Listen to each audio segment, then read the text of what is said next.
आप लोग ये ज़रा इमेजिन कर कर देखिए कि आप एक नया घर लेते हो और वो घर तुम्हें बहुत ज़्यादा सस्ते दामों में मिल जाता है और तुम उस घर के अंदर रहने लगते हो। लेकिन एक दो हफ्ता बीतने के बाद उस घर के अंदर से किसी बच्चे की चिल्लाने की आवाज़ आए तो तुम्हारा क्या ही रिएक्शन। अभी जो मैं आप लोगों के साथ एक्सीडेंट शेयर करने वाला हूँ उसके अंदर भी कुछ ऐसा ही हुआ है और वो एक्सीडेंट मुझे राहुल नाम के बंदे ने शेयर किया है। वीडियो स्टार्ट करने से पहले अगर आप मेरे चैनल पर नए आए हो तो चैनल को सब्सक्राइब कर लो, क्योंकि मैं अपने यूट्यूब चैनल पर हॉरर स्टोरी अपलोड करता रहता हूँ। तो हे गाइस, मेरा नाम रोहित है। तो चलिए स्टार्ट करते हैं फिर से एक नए एपिसोड को।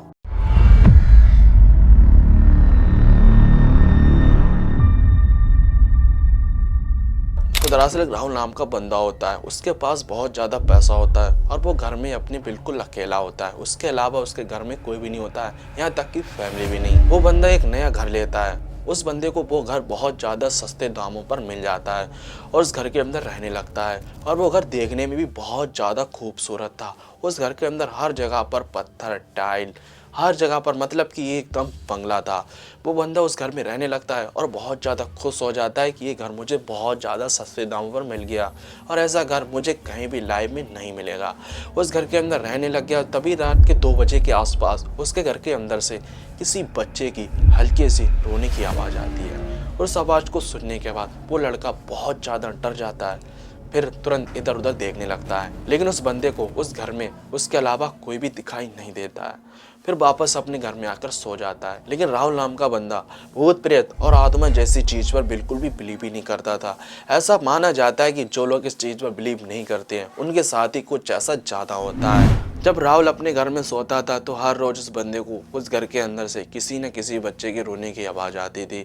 लेकिन वो बंदा इस चीज़ को इग्नोर कर देता है कि ये मेरा वहम है, ऐसा कुछ भी नहीं होता है। एक रात जब वो बंदा अपने घर में सो रहा होता है, तकरीबन रात के 3 या 2 बजे के आसपास उसको एक बच्चे की रोने की आवाज़ आई और वो आवाज़ इतनी ज़्यादा भयानक और डरावनी थी कि उस आवाज़ को सुनने के बाद उस बंदे को पसीना आ गया और फिर लाइट ऑन करके इधर उधर देखने लगा। लेकिन उस बंदे को उस घर में कोई भी दिखाई नहीं दिया।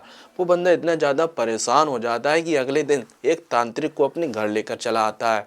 तांत्रिक उसको ये बताता है कि इस घर के अंदर एक आत्मा रहती है और इस घर के अंदर तुम रह कैसे रहे हो।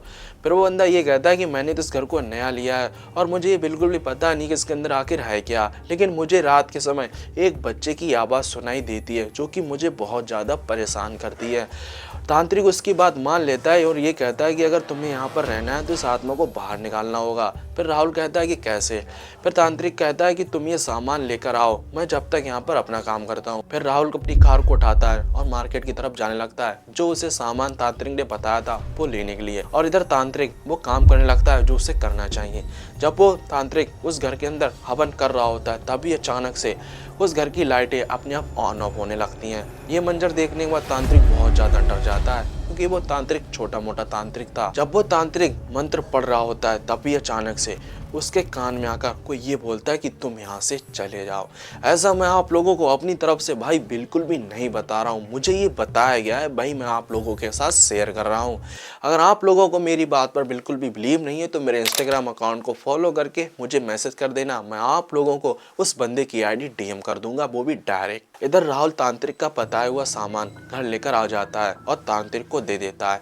तांत्रिक उससे ये कहता है कि भाई मेरे बस की बात ये बिल्कुल भी नहीं है और मैं इस आत्मा को बाहर बिल्कुल भी नहीं निकाल सकता हूँ। तांत्रिक ये बात सुनने के बाद उस बंदे के पैरों तले से जमीन खिसक जाती है और ये सोचने लगता है कि आखिर इस घर के अंदर है क्या। उस बंदे को ये बिल्कुल भी पता नहीं होता कि आखिर इस घर के अंदर हुआ क्या है। मैं आप लोगों को बता दूं कि इस घर के अंदर आखिर हुआ क्या है। तो दरअसल होता क्या है कि एक फैमिली होती है जो कि उस घर में रह रही होती है और उस फैमिली के अंदर सिर्फ और सिर्फ 3 लोग थे, एक 5 साल का बच्चा और उसके मम्मी पापा। तकरीबन रात के 2 बजे के आसपास उनके घर के अंदर 3 चोर आते हैं और वो चोर उन लोगों को मार देते हैं, लेकिन उस बच्चे को जिंदा जला देते हैं। उसके बाद उस बच्चे की आत्मा उस घर में रात के समय भटकती है और चिल्लाती भी है। लेकिन राहुल को ये बिल्कुल भी पता नहीं था कि इस घर में ऐसा ऐसा हुआ है। फिर वो बंदा नॉर्मल समझकर उस घर को खरीद तो लेता है, उसके बाद उसके साथ बहुत बुरा होना स्टार्ट हो जाता है। फिर तांत्रिक राहुल से ये कहता है कि देखो, मैं इस आत्मा को बाहर बिल्कुल भी नहीं निकाल पाऊंगा और ना ही मेरे ये बस में है, तुम कोई दूसरा तांत्रिक देख लो और उसको अपने घर ले आओ। तांत्रिक की ये बात सुनने के बाद राहुल अगले दिन एक दूसरे तांत्रिक को ढूंढने लगता है जो कि बहुत ज्यादा ज्ञानी हो और शक्तिशाली हो।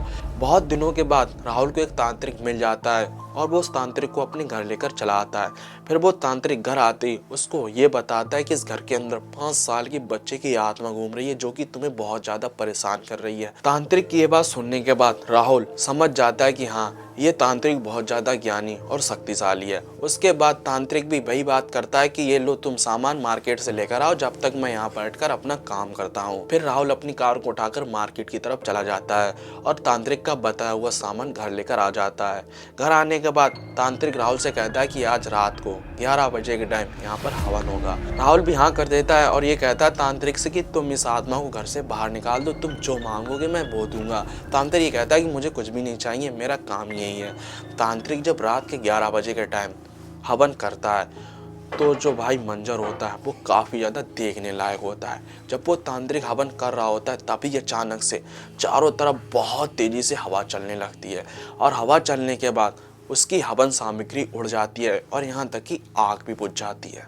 उसके बाद जब राहुल ये मंजर देखता है तो बहुत ज़्यादा डर जाता है और ये कहता है कि भाई इस घर में मैं बिल्कुल भी नहीं रहूँगा। तभी राहुल तुरंत उस घर से बाहर भाग जाता है और तभी अचानक से भाई गेट भी अपने आप बंद हो जाते हैं। ये आप लोगों को फिल्मी लग रहा होगा लेकिन ये पूरा रियल है। ये मंजर देखने के बाद राहुल बहुत ज़्यादा डर जाता है। उसके बाद तुरंत घर से बाहर भाग जाता है और तांत्रिक उस घर में अकेला रहता है। राहुल अपने घर के बाहर खड़ा हो जाता है और देखने लगता है कि आखिर हो क्या रहा है। तभी तांत्रिक बहुत बुरी तरह से चिल्लाने लगता है, ऐसा मानो कि तांत्रिक को कोई मार रहा हो। थोड़ी देर बाद सब कुछ नॉर्मल हो जाता है। तभी राहुल अपने घर का दरवाजा खोलता है और अंदर जाने लगता है।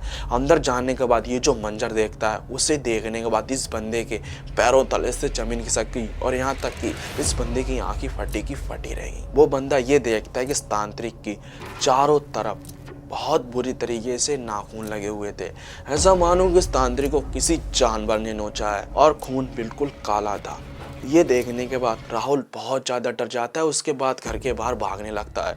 भागने के बाद वो अपने पड़ोसियों के घर में जाता है और सबको बुलाकर उस घर के अंदर ले आता है और ये दिखाता है कि यहाँ पर देखो ये क्या हुआ है। और ये चीज़ देखने के बाद उसके आस पड़ोस में रहने वाले लोगों की भी रूह कांप गई।